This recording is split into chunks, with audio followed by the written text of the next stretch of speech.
நாமத்திற்கு மகிமை உண்டாவதாக. நெருக்கடியான காலகட்டத்தில் நாம் வாழ்ந்து கொண்டிருக்கிறோம். தம்பி சொன்னது போல தினந்தோறும் நெருப்பு எரிந்து கொண்டிருக்கிறது. விபத்துக்கள் அநேகமாக நடந்து கொண்டிருக்கிறது. உலக நாடுகளில் அச்சுறுத்தல்கள் நடந்து கொண்டிருக்கிறது. 2-3 மாதங்கள் ஆகியும் ரஷ்யா உக்ரைன் போர் இன்னும் நின்ற பாடில்லை. அவரிடத்தில் உள்ள அந்த போர் கருவிகளை வைத்து விளையாட்டு போல் செய்து கொண்டிருக்கிறார்கள். ஏவுகணையை விட்டேன், பல குண்டுகளை போட்டேன் என்று சொல்லிக் கொண்டிருக்கிறார்கள். மற்ற நாடுகள் இதை பார்த்து கொண்டுதான் இருக்கிறார். ஆகவே நாம் எச்சரிக்கையோடு இந்த உலகத்தில் வாழ கடவுள் அனுக்கிரகம் பண்ணுவாராக. இன்றைய செய்தியின் தலைப்பு தம் ஜனத்தின் சிறையிருப்பை மாற்றுகிற தேவன். சிறையிருப்பு என்றாலே போலீஸ் குற்றவாளியை தண்டித்து சிறையில் போட்டு இருப்பது ஒரு வகையில் அது ஒரு சிறையிருப்பு தான். ஆனாலும் தேவன் நம்முடைய சிறையிருப்பை மாற்றுகிறவர். சிறையிருப்பு என்றால் நம்முடைய வாழ்க்கையில்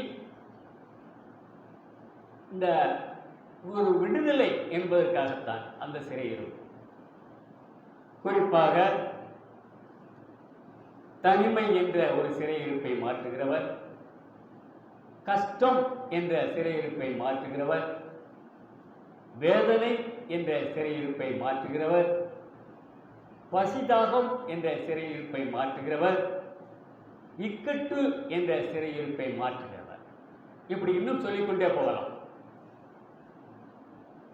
அதுவும் மட்டுமல்ல, பாவம் என்ற சிறையிருப்பை மாற்றுகிறார். பாவம் முத்தி போய்விட்டால் வியாதி வருகிறது. வியாதி என்னும் சிறையிருப்பை மாற்றுகிறார். வியாதி முத்தி போச்சு என்றால் மரணம், அந்த மரணம் பயம் என்ற சிறையிருப்பை மாற்றுகிறார். கர்த்தராகிய ஆண்டவர் இந்த உலகத்தில் தம்முடைய ஜனமாகிய இஸ்ரவேல் ஜனங்களை அதனுடைய அடிமைத்தனத்தை, எகிப்து தேசத்தில் அடிமைத்தனமாக வாழ்ந்தார்கள் அல்லவா, அவர்களை தம்முடைய தாசர்கள் மூலமாக விடுதலை பண்ணுகிறார். அவருடைய சிறையிருப்புகளை மாற்றுகிறார். வாசிக்கலாம். எரேமியா எழுதின புஸ்தகம் 30ஆம் அதிகாரம் 3ஆம் வசனத்தில், இதோ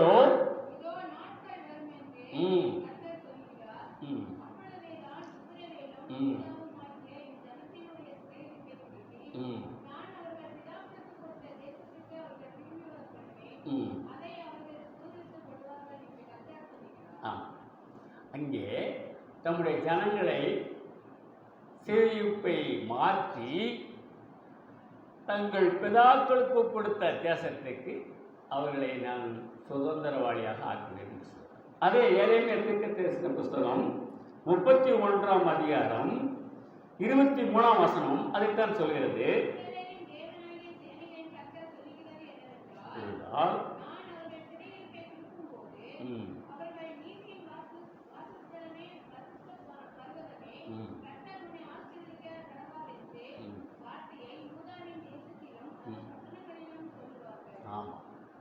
சிறையிருப்பை, தன்னுடைய ஜனத்தின் சிறையிருப்பை திருப்பும்போது அவர்களுக்கு ஒரே கொண்டாட்டம். அவருடைய ஜனங்கள் அல்லவா. ஆகினால அந்த சிறையிருப்பை மாற்றுகிற கர்த்தராக நமக்கு இருக்கிறார்.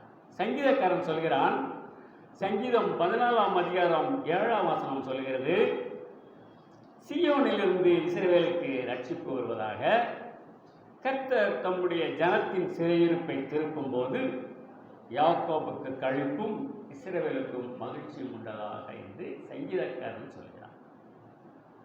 இது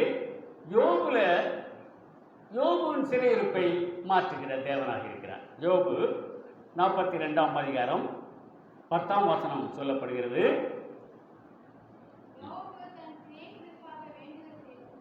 செய்தபோது மாற்றினார். பார்த்தீங்களா, அவனுடைய சிறையிருப்பை மாற்றும் பொழுது அந்த யோபுக்கு 2 தனியாய் பலன் கொடுக்கின்றார். இதுதான் கர்த்தருடைய செய்கை. இன்னும் பார்த்தால் சிறையிருப்பை மாற்றுகிறத பார்த்தால் ஆமோஸ் தீர்க்க தரிசன புஸ்தகம் 9ஆம் அதிகாரம் 14ஆம் வசனம் என்ன சொல்கிறது? என் ஜனமாகிய இஸ்ரவேலின் சிறையிருப்பை திருப்புவேன். அவர்கள் பாழான நகரங்களை கட்டி அவைகளில் குடியிருந்து திராட்சை தோட்டங்களை நாட்டி அவைகளுடைய பழரசத்தை குடித்து தோட்டங்களை உண்டாக்கி அவைகளின் கனிகளை புசிப்பார்கள். அப்பேற்பட்ட ஒரு விடுதலை. அந்த விடுதலையின் போது அந்த ஜனங்கள் அவ்வளவு சந்தோஷப்படுகிறார்கள் என்று பார்க்கிறோம். இன்றைய செய்தியின் தலைப்பு சிறையிருப்பை மாற்றுகிற தேவன். ஒரு 3 வகையான சிறையிருப்பை பற்றி நாம் பார்க்க இருக்கிறோம். பாவம் என்னும் சிறையிருப்பை மாற்றுகிற தேவன். எடுத்துக்கொள்ளலாம். லூக்கா 15ஆம் அதிகாரம் 18ஆம் வசனம். லூக்கா 15:18. நான் எழுந்து என் தகப்பனிடத்திற்கு போய், தகப்பனே, பரத்துக்கு விரோதமாகவும் உமக்கு முன்பாகவும் என்ன செய்தான்? பாவம் செய்தான். அந்த பரத்துக்கு விரோதமாகவும் உமக்கு முன்பதாகவும் நான் பாவம் செய்வேன் என்று இங்கே ஒருவன் சொல்கிறான். லூக்கா 15ஆம் அதிகாரத்தில் ஒரு 3 விதமான காரியங்களை ஆண்டவராகிய இயேசு கிறிஸ்து உவமையாக சொல்லுகின்றார். எவ்வாறென்றால், அவர் பாவிகள் மத்தியிலும் பரிசேயர், அதாவது ஆயக்காரர்கள் மத்தியிலும் பேசிக்கொண்டிருக்கும் பொழுது அவர்களோடு போஜனம் பண்ணி கொண்டிருக்கிறார். அதாவது லூக்கா 15:1ஆம் அதிகாரத்தில் அதுதான் சொல்லப்பட்டிருக்கிறது. ஆயக்காரரும் பாவிகளும் அவருடைய வசனங்களை கேட்கும்படி அவரிடத்தில் வந்து சேர்ந்தார்கள். அப்ப இந்த காட்சியை பரிசேயரும் வேதபாரகரும் கவனிக்கிறாங்க. என்னடா இவர் பாவிகள் வீட்டில் போய் சாப்பிட்டுக்கிட்டு இருக்கிறாரு அப்படின்னு சொல்லி முறுமுறுக்கிறாங்க. அப்ப இயேசு கிறிஸ்து ஒரு 3 விதமான உவமைகளை சொல்கிறார். முதலாவதாக சொல்கிறார், ஒரு மனுஷனிடத்தில் 100 ஆடுகள் இருந்தன. அதுல 100 ஆடுகளில் ஒரு ஆடு வனாந்தரத்தில் மேய்த்துக் கொண்டிருக்கும் பொழுது ஒரு ஆடு வழி தப்பி போய்விட்டது. வழி தப்பி போனால் அந்த 99 ஆடுகளை வனாந்தரத்தில் விட்டுட்டு அந்த காணாமல் போன ஒரு ஆட்டை மிகவும் வருத்தத்தோடு தேடி பிடிக்கிறான். அதை தேடி கண்டுபிடித்து அந்த ஆட்டை தன் தோளில் மீது தூக்கி சுமந்து கொண்டு அவன் வீட்டிற்கு வருகிறான். அவன் தூக்கி கொண்டு வரும் பொழுது அந்த ஆட்டை கண்டோமே, என்னுடைய இந்த சம்பாத்தியத்தை நான் தொலைந்து போனாலும் நான் தேடி பிடித்து அதை நான் தோளில் மீது தூக்கி கொண்டு வந்த சந்தோஷம் எனக்கு ரொம்ப கொஞ்சம் நஞ்சமல்ல. அவன் வீட்டுக்கு வந்து அவனுடைய சுற்றார் உறவினர்களெல்லாம் அழைக்கிறான். அயலகத்தாரையும், அதாவது புறஜாதி ஜனங்களையும் அழைத்து அந்த சந்தோஷத்தை கொண்டாடுகிறான். லூக்கா 15ஆம் அதிகாரம் 7ஆம் வசனம் என்ன சொல்கிறது? மனம் திரும்ப அவசியமில்லாத 99 நீதிமான்களை குறித்து சந்தோஷம் உண்டாகிறதை பார்க்கிலும் மனம் திரும்புகிற ஒரு பாவி நிமித்தம் பரலோகத்தில் மிகுந்த சந்தோஷம் உண்டாயிருக்கு. மனம் திரும்பணும். எவ்வளவோ நம்ம கெட்ட ஜீவித்தில் வாழ்ந்திருக்கலாம், இருந்தாலும் அது ஒரு காலகட்டத்தோடு நிறுத்திக் கொள்ள வேண்டும். மனம் திரும்ப வேண்டும். இயேசு கிறிஸ்துவினுடைய சத்தியம் போதனை அதுதான். மனம் திரும்பு, பரலோகராஜ்யம் கிட்ட இருக்கு. மனம் திரும்பாதவர்களுக்கு பரலோகராஜ்யம் தூரமாக இருக்கிறது. ஆகவே கிறிஸ்துவ ஜனங்கள் நாம் எல்லோரும் மனம் திருந்த வேண்டும் கிறிஸ்துவுக்குள். இரண்டாவதாக ஒரு உவமை சொல்கிறார். ஒரு மனுஷனிடத்தில், ஒரு ஸ்திரீனிடத்தில் 10 வெள்ளிக்காசு, அவருடைய சம்பாத்தியத்தில் 10 வெள்ளிக்காசு. அதில் ஒரு வெள்ளிக்காசு இரவு நேரத்தில் உருண்டு கடகடன்னு ஒரு மேசைக்கு பக்கத்தில் போய், நம்ம வீட்டுக்குள்ளே அப்படித்தான், அந்த ஒரு காசு விழுந்துருச்சுன்னா சரி பக்கத்தில் கிடைக்காது, அது வாடு உருண்டு போய் ஏதோ ஒரு இடத்துல போய் உட்காந்துடும். தேடி தேடி பார்த்தாலும் கிடைக்காது. அதுபோல் இந்த ஸ்திரீயின் வீட்டில் நடந்திருக்கு. அந்த ஸ்திரீ விளக்கை கொளுத்தி வீட்டை பெருக்கி அதை கண்டுபிடித்து அந்த ஒரு காசை வெள்ளிக்காசை எடுக்கிறான். அதை எடுத்த உடனே அவளுக்கு ஏகப்பட்ட சந்தோஷம். அதை எடுத்து தன்னுடைய சிநேகிதர்களிடத்திலும் அயல் வீட்டார்களையும் வர சொல்லி, காணாமல் போன வெள்ளிக்காசை நான் கண்டுபிடித்தேன், என்னோடு கூட சந்தோஷப்படுங்கள் என்று அந்த ஸ்திரீ சொல்கிறார். அதுக்கு அதுபோல 10வது வசனம், அதுபோல மனம் திரும்புகிற ஒரு பாவி நிமித்தம் தேவனுடைய தூதருக்கு முன்பாக சந்தோஷம் உண்டாயிருக்குது என்று. ஆமாம், நாமளும் அப்படித்தான். கிறிஸ்துவுக்குள் நாம் மனம் திரும்பினோம்னா தேவலோகம் சந்தோஷப்படுகிறது என்று பார்க்கிறோம். மூன்றாவதாக ஒரு உவமை சொல்கிறார். ஒரு மனுஷனுக்கு 2 குமாரர்கள் இருந்தார்கள். இளையவன் தகப்பனை நோக்கி, தகப்பனே, ஆமாம், இந்த ஆஸ்தியில் எனக்கு உடைய பங்கை கொடுங்க என்று கேட்கின்றான். அதுக்கு அந்த தகப்பன் மறுதளிக்காமல், சரி உன்னுடைய பங்கை நான் பிரித்து தருகிறேன் என்று அவன் பிரித்து கொடுக்கிறான். சில நாளைக்கு பின்பு, அப்படிதான் போட்டிருக்கு, சில நாளைக்கு பின்பு இளையவன் எல்லாவற்றையும் சேர்த்து கொண்டு அவன் வெகு தூரத்தில் தூரதேசத்துக்கு செல்கிறான். சென்ற இடத்துல தனக்கு வேண்டியபடி இஷ்டப்படி செலவழிக்கிறான். அதுவும் துன்மார்க்கமாக செலவழிக்கின்றான். தன்னிடத்தில் இருக்கிற பொருள், பணம் எல்லாமே இழந்து போகின்ற அளவுக்கு அவனுடைய நிலைமை மாறி வருகிறது. அந்த தேசத்தில் ஒரு கொடிய பஞ்சம் வேற வந்தது. இவனிடத்தில் பணம் இல்லை, பொருள் இல்லை, அந்தஸ்து எல்லாம் குறைந்து விடுகிறது. என்ன செய்வான்? பசி, தேசத்தில் பஞ்சம், உணவு கிடைக்காத நிலைமை. அப்ப அங்க ஒரு குடியானவன் ஒரு போய், எனக்கு ஒரு வேலை கொடுங்க அப்படின்னு சொல்லி கேட்குறான். அவனும், வா வேலைக்கு சேர்ந்து கொள், எனக்கு ஏகப்பட்ட வயல்கள் இருக்கின்றன, அந்த வயலில் பன்றிகள் மேய் அப்படின்னு சொல்றான். அவனுடைய நிலைமை எவ்வளவு தூரத்துக்கு கீழ்த்தரமாக போகுது பார்த்தீங்களா? பன்றியும் மேய்க்கின்றான். பன்றியில் மேய்க்கும் பொழுது அந்த பன்றிக்கு போடுகின்ற தவிடாவது கிடைத்து அதை சாப்பிட்டு பசியாற்றி விடலாம் என்ற நம்பிக்கையில் அவன் மேய்க்கிறான். இவரோடு சேர்ந்த மற்ற பன்றி மேய்க்கிறவர்கள் இவன் இந்த தவிட்டை திங்கும் பொழுது அவன் சத்தம் போட ஆரம்பிச்சிட்டான். ஏய், பன்றிக்கு போட்ட தவிட்டை ஏன் திங்க, அதெல்லாம் திங்கக்கூடாது அவன் சொல்லு. அதுவும் திங்க முடியல. இப்ப அவனுக்கு என்ன ஆகிறது? உணர்வு உண்டாகிறது. அவன் பிளாஷ்பேக் அடிக்கிறான். ஐயோ, நம்முடைய தகப்பன் வீட்டில் ஏகப்பட்ட சொத்துக்கள் இருக்கிறது. அங்குள்ள வேலைக்காரங்கள் 3 வேளையும் திருப்திகரமாக சாப்பிட்டு கொண்டிருக்கிறார்கள். இங்கே நானோ பசியில் வாடுகிறேன் என்று தன்னைத்தானே வருந்துகின்றான்.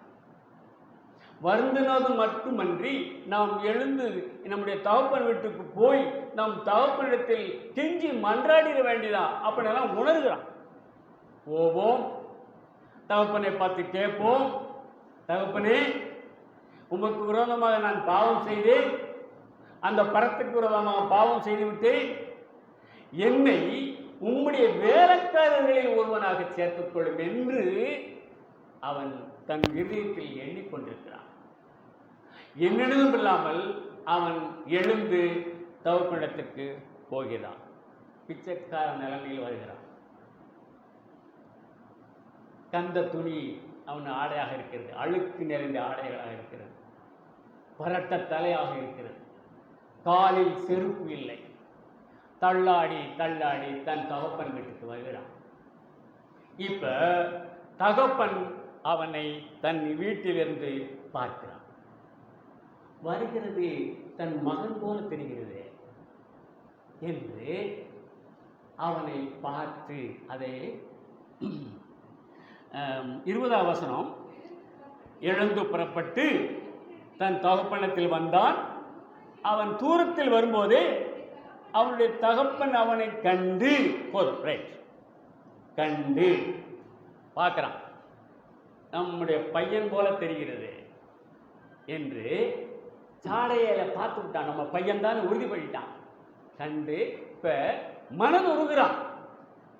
ஐயோ, நம்ம பிள்ளை இவ்வளவு அலங்கோலமா வருகிறது என்று தன்னுடைய உள்ளத்தில் அவன் மனதுருகி தன் கண்கள் எல்லாம் குளமாகி விடுகிறது. மனதுருகிறான். அதுக்கப்புறம் ஓடுகிறான். அவன் தள்ளாடி வருகிறான். அதை வேற கூட அவன் சகிக்க முடியல. இவன் நன் வீட்டிலிருந்து ஓடுகிறான். ஓடி அவன் கழுத்தை கட்டிக்கொண்டு அவனை முத்தம் செய்தான்.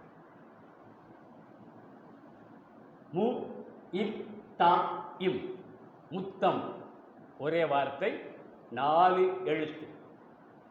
4 எழுத்தை கொண்ட இந்த முத்தம் 4வித அர்த்தத்தை கொடுக்கிறது. இந்த முத்தம் என்பது லேசப்பட்டது அல்ல.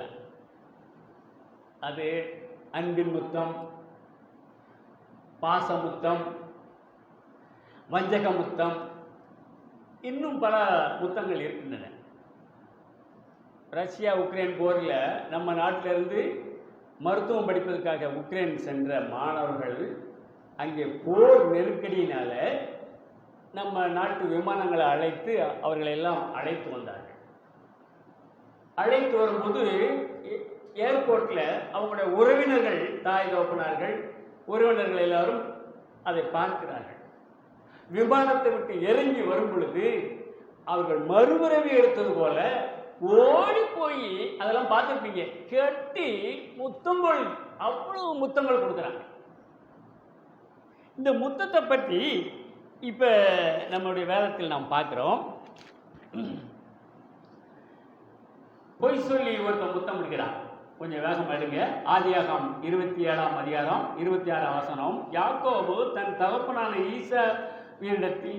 ஈசாக்கினிடத்தில் நான் உம்முடைய மூத்த மகன் ஏசாதான் என்று சொல்லி ஏமாற்றி முத்தமிடுகிறான். படிங்க.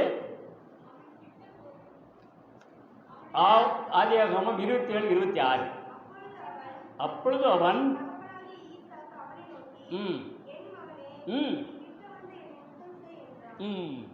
அப்ப நான் அதுக்கு அடுத்த வருஷம் 27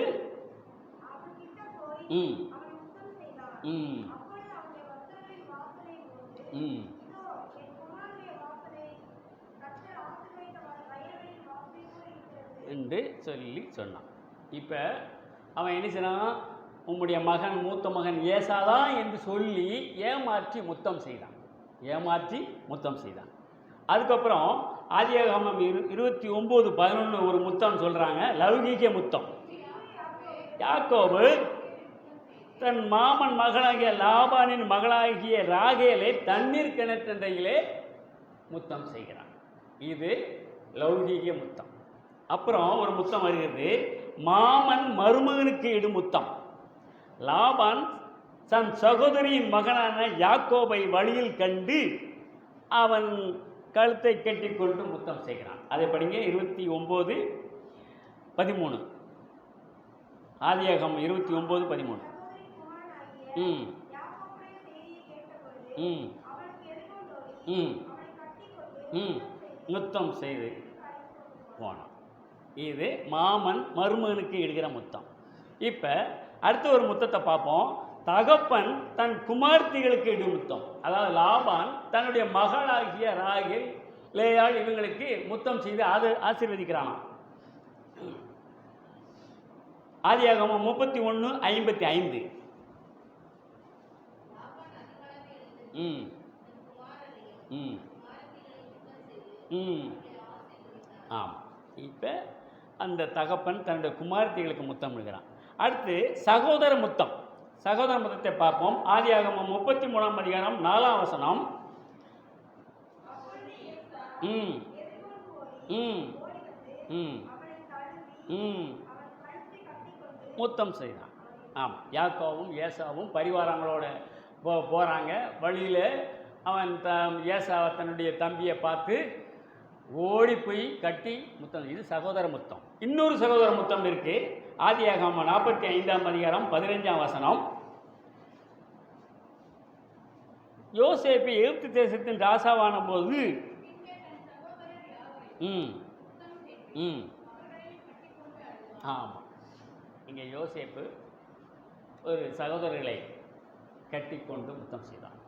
அப்புறம் தாத்தா பேரன்களுக்கு இடு முத்தம். ஆதியாகமம் 48:10. யோசேப்பின் குமாரர்களை ம் ம் ம் ம் ம் ஆமாம், இது தாத்தா பேரன்களுக்கு இடும் முத்தம். தகப்பன் இறந்த பின் மகன் இடுகிற முத்தம். ஆதியாகமம் 50:1. ம் ம் ஆமாம், தகப்பன் இறந்த பிறகு மகன் இடுகிற முத்தம். அடுத்து ஒரு வஞ்சக முத்தம். மத்தேயு 26:49. மத்தேயு 26:49. யூதாஸ் உடனே இயேசுவினிடத்தில் வந்து ரவி வாழ்க என்று சொல்லி முத்தம் செய்தார். இது வஞ்சக முத்தம். அப்புறம் மாமியார் மருமகளுக்கு இடுகிற முத்தம். ரூத்தின் புஸ்தகம் 1:9. நகோமி தன்னுடைய மருமகள் இருவரையும் உங்கள் சொந்த நாட்டிற்கே போங்கள் என்று சொல்லி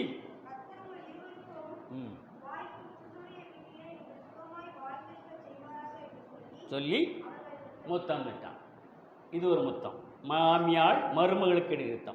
இப்போ இயேசுவின் பாதத்தில் ஒரு பாவியான ஸ்திரீ முத்தமிடுகிறாள். லூக்கா 7:38. லூக்கா 7:38. ம் ம் கண்ணீரினால் நனைத்து தலைமையினால் துடைத்து அவருடைய பாதங்களை முத்தம் செய்தாள். ஆக இந்த முத்தம் என்ற ஒரே வார்த்தை எவ்வளவு அர்த்தத்தை கொடுக்கிறது பார்த்தீங்களா? இங்கே தகப்பன் தன் மகனை கண்டு கழுத்தை கட்டிக்கொண்டு முத்தம் செய்கிறான். முத்தம் செய்தது மாத்திரமல்ல, அடுத்து என்ன செய்கிறான் தெரியுமா?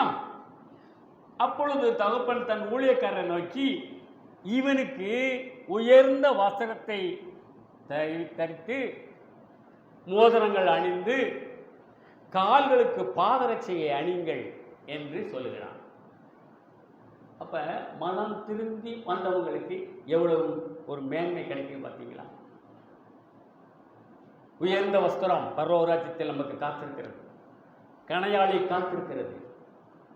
பாதரட்சை காத்திருக்கிறது. மனம் திரும்பி வருகிறவனுக்கு எவ்வளவு உயர்வான அந்தஸ்து ஆண்டவர் கொடுக்குறார் பார்த்தீங்களா. ஆக அந்தஸ்து கொடுத்து விட்டாயிடுச்சு. அப்புறம் 23ஆம் வசனம் என்ன சொல்கிறது? கொழுத்த கன்றை கொண்டு வந்து அடியுங்கள், நாம் புசித்து சந்தோஷமாயிருப்போம். மாட்டு இறைச்சி சாப்பிட சொல்லிவிட்டார்.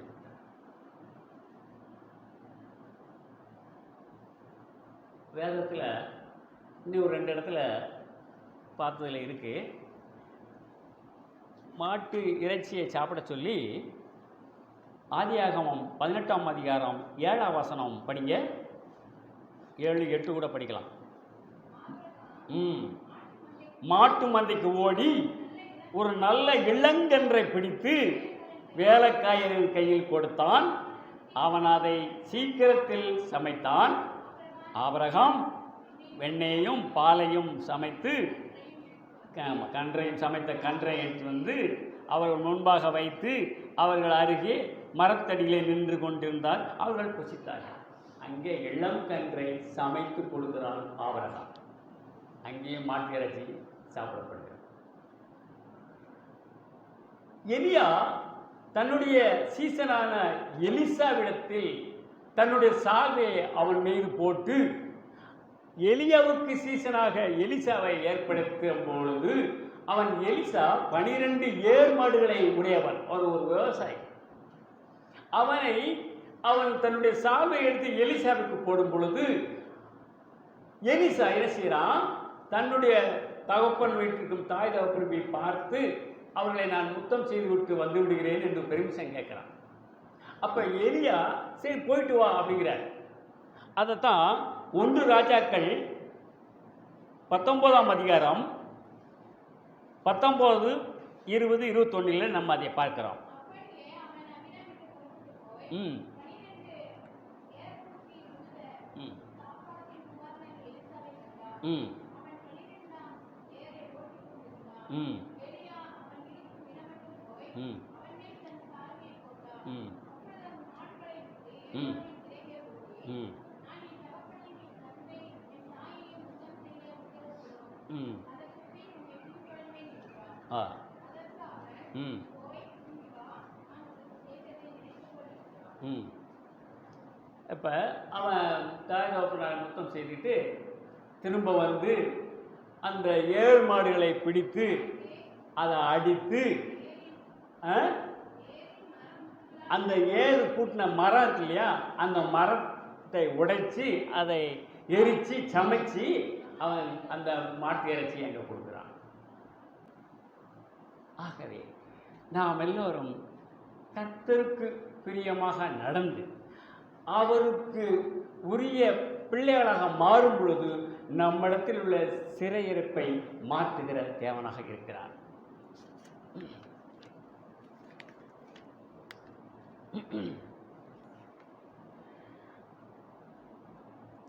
மாபாவியான என்னையும் என்னேசர் ஏற்றுக்கொண்டாரே. ஓ பாவினியும் ஓடிவா தேவாசீர்வாதம் பெறுவாயே. சுராஜ வருவார் இன்னும் கொஞ்சம் காலம்தான் மோட்சலோகம் சேர்ந்திடுவோம். ஏசுராஜ வருவார் இன்னும் கொஞ்சம் காலம்தான் மோட்சலோகம் சேர்ந்திடுவோம். இரண்டாவதாக வியாதி என்னும் சிறையிருப்பை மாற்றுகிற தேவன். லூக்கா 17ஆம் அதிகாரம் 11ஆம் வசனம்.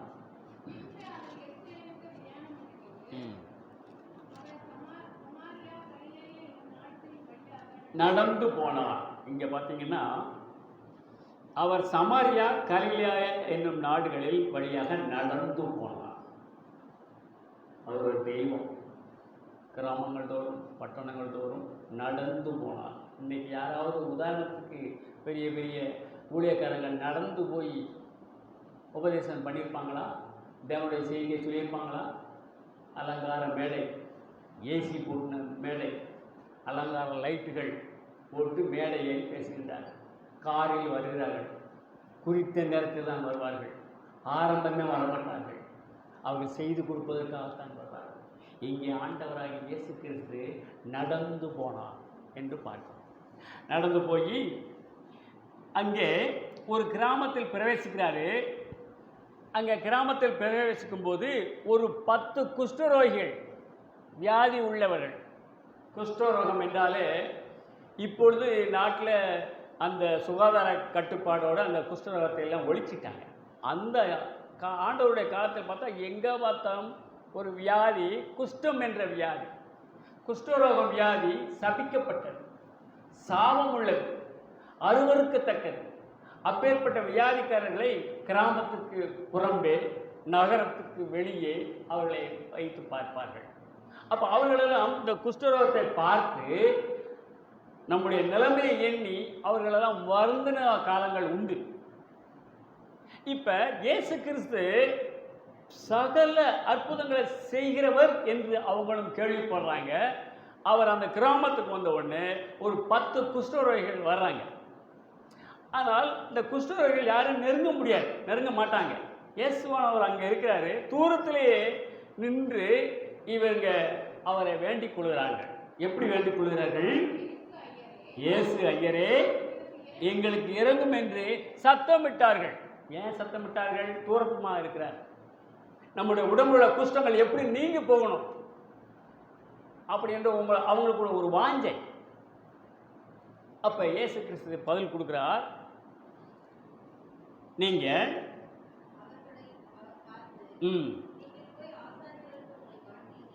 ஆசாரியரிடத்தில் போய் காண்பீங்கள் என்று அவர் சொல்லுகிறார். இப்ப அவர் சொன்ன வார்த்தை ஆசாரியரிடத்தில் உங்களை போய் காண்பீங்கள் என்று சொன்ன உடனே இவங்க எனக்கு குணமாகணும் இல்லையா, அவர் சொன்ன வார்த்தையை கேட்டு உடனே திரும்புறாங்க. ஆசாரியரிடத்தில் போய் பார்க்க போகணும், அப்ப குணமாயிரும் நினைப்புல திரும்பி போறாங்க. அவங்க ஆசாரியரை பார்ப்பதற்கு முன்பதாகவே இவங்க வழியில போகும்போதே குணமாயிடுறாங்க. குணமானால் மறுபடியும் ஆண்டவர்கிட்ட வந்து நன்றி சொல்லணுமா இல்லையா? ஒரு 9 பேர் போன போக்கிலே போயிட்டான். சுகம் கிடைத்தது, குஷ்டரோகம் எல்லாம் நீங்கிருச்சு, பழைய உடம்பு போல ஆகிவிட்டது என்று அறிந்தும் விசுவாசம் இல்லாமல், நன்றி இல்லாமல் அந்த 9 பேரும் போன போக்கிலே போய்விட்டான். அதுல ஒருத்தன் மாத்திரம்தான் திரும்பி ஆண்டவரிடத்தில் வருகிறான். வந்து அவன் முறையிடுகிறான். பாருங்க, அவர்களில் ஒருவன் ஆரோக்கியமானதை கண்டு திரும்பி வந்து உரத்த சத்தத்தோடு தேவனை மகிமைப்படுத்தினான். இந்த தேவனை மகிமைப்படுத்துறது என்றால் சாதாரணமாக அல்ல. மெதுவாக பேசக்கூடாது, அமைதியாக ஜெபிக்கக்கூடாது, உரக்கத்தான் பேசணும். கர்த்தரிடத்தில் நாம் உரக்க சத்தத்தோடு தான் முறையிடணும்.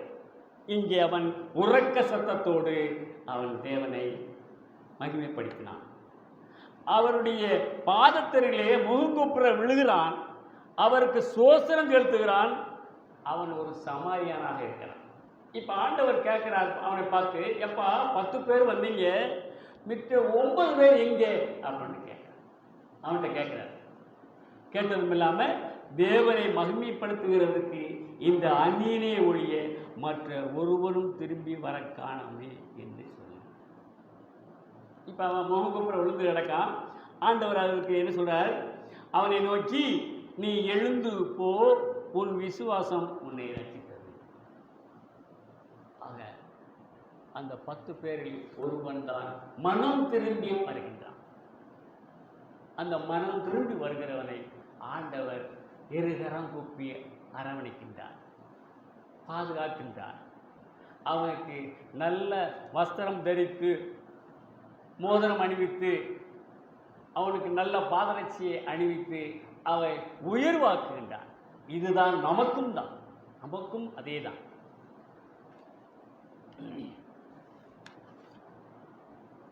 தீராத பாவம் வியாதியையும் மாறாத உந்தன் பலவீனமும், தீராத பாவம் வியாதியையும் மாறாத உந்தன் பலவீனமும் கோர குருசில் சுமந்து தீர்த்தார்.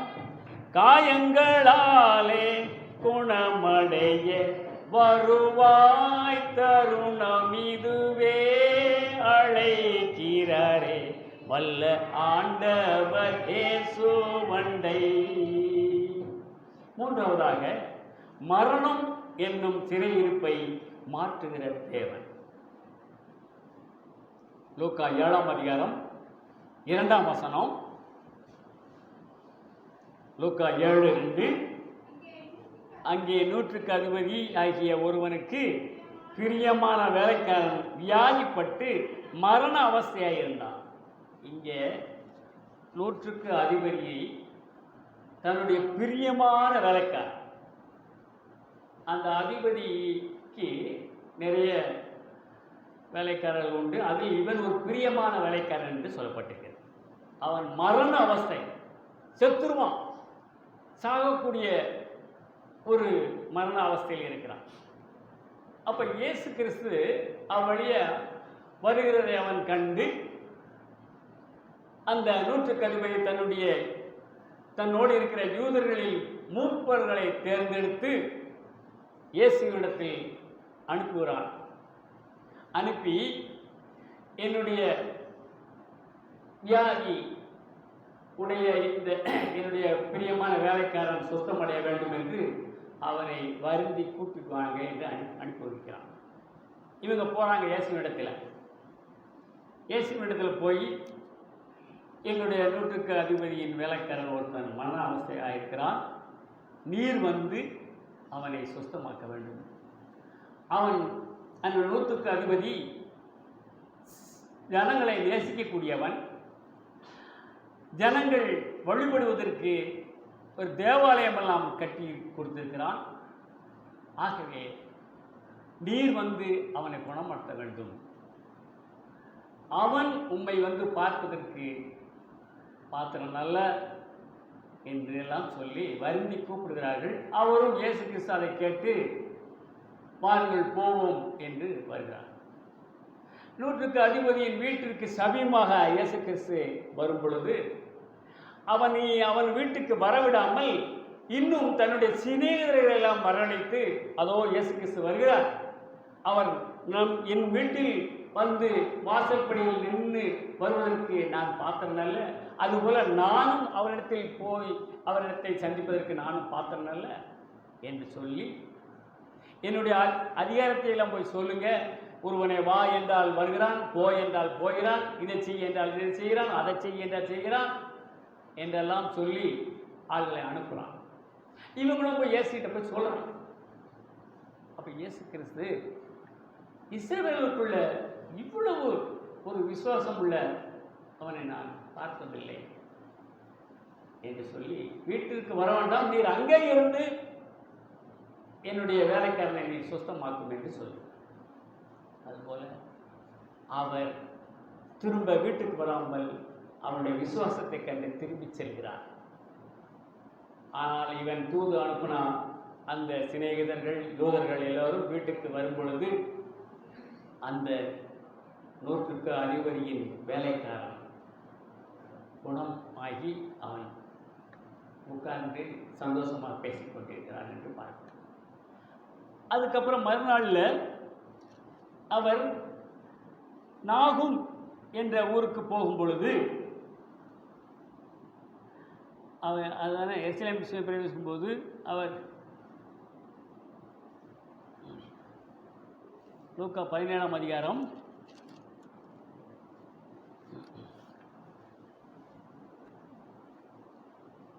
12ஆம் வசனம். இல்லை இல்லை இல்லை இல்லை இல்லை புஸ்தகம் பார்த்தாச்சு இல்லையா? 7ஆம் அதிகாரம் லூக்கா 7.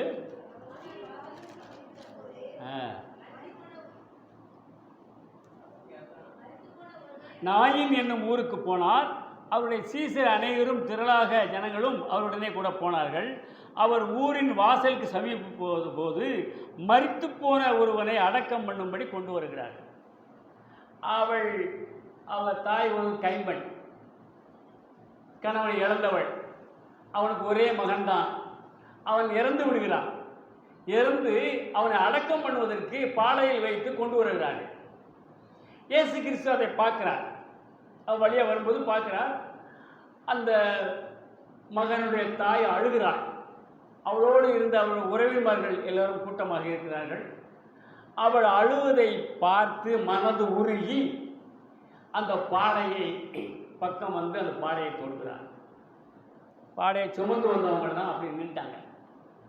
நின்ன உடனே அந்த பிரேதமாக கிடக்கிற அந்த மகனை பார்த்து, மகனே நீ எழுந்திரு என்று சொல்கிறான். உடனே அவன் பாடையிலிருந்து எழுந்தான். சந்தோஷமாக பேசினான். பேசினதும் இல்லாமல் அவனை அவனுடைய தாயிடத்தில் ஒப்படைத்தான். ஆகவே மரண அவஸ்தையாக இருந்தாலும் ஆண்டவர் குணமாக்குகிறார். மரணமே அடைந்த ஒரு மனிதனை குணமாக்க வல்லமை இயேசு கிறிஸ்து தான். எனவே பாவம் என்னும் சிறையிருப்பை நமக்கு மீட்டு தருகிறான். வியாதி என்னும் சிறையிருப்பை நமக்கு மாற்றி தருகிறான். மரண பயம் என்ற சிறையிருப்பை நமக்கு மாற்றி கொடுக்கின்றான். அப்பேற்பட்ட தேவன் நமக்கும் நம்முடைய சிறையிருப்பையும் மாற்றி தருவார் என்ற நம்பிக்கையில் நாம் எப்பொழுதும் இருப்போமாக. மரண பள்ளத்தாக்கில் நான் நடக்கும் போதெல்லாம் பாதுகாத்தீரையா. மரண பள்ளத்தாக்கில் நான் நடக்கும் போதெல்லாம் பாதுகாத்தீரையா. மீண்டும் ஜீவனை கொடுத்து நீர் வாழ்வை வாழச் செய்தீரையா. மீண்டும் ஜீவனை கொடுத்து நீர் என்னை வாழ வைத்தீரையா. நன்றி சொல்லாமல் இருக்கவே முடியாது பல நன்மை செய்த இயேசுவுக்கு. நன்றி நன்றி நன்றி என்று சொல்லி நான் துதி நாள்தோறும் போற்றுவே. நாள்தோறும் போற்றுவே. எனவே கர்த்தராகிய இயேசு கிறிஸ்து நம்முடைய வாழ்க்கையிலும் நமக்கு ஏற்பட்ட சூழ்நிலைகளையும் அவர் விடுதலையாக்கி நம்முடைய பாவங்கள், வியாதிகள், மரணங்கள் எல்லாவற்றையும் சிறையிருப்பை மாற்றுகிற தேவனாய் இருக்கிறபடியினால் அவரை நாம் சதா காலங்களிலும் மறவாமல் இயேசுவே என் தெய்வம், இயேசுதான் தெய்வம் என்று நாம் வணங்கி நாம் நம்முடைய வாழ்க்கையில் சுபிட்சமாகவும் ஆசீர்வாதமாகவும் வாழ வேண்டும் என்று வேண்டி கேட்டுக்கொள்கிறேன். இந்த தேவ வசனத்தையும் இந்த செய்தியையும் கர்த்தர் ஆசீர்வதிப்பார்.